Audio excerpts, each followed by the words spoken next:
already said thank you. Holy crap. Like a million times. Imagine I was driving on the road and it's still on fire. Who's that? Whose vehicle? I was driving that. Oh, it was yours? Yeah. Man, I'm sorry. And this guy, he was like, yo, it's fire underneath. So I didn't know. So I was driving regular and it's fire underneath.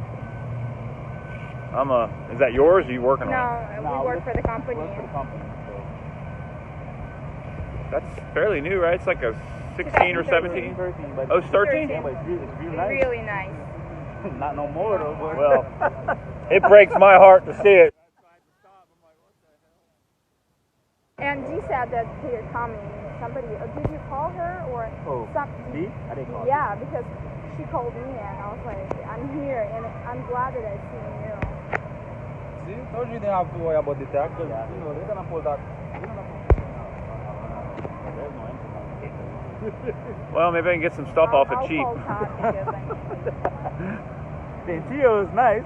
Yeah, the top looks like it's in good shape still. At least the back part of it. You find people, you know, slapping on the front on the Yeah. I wonder what the hell caught on fire. I have the transmission was stuck in gear. I'll tell you that much. Really? I was driving it, it was stuck in one car. They don't have a history of catching fire like that. I don't. Where mine.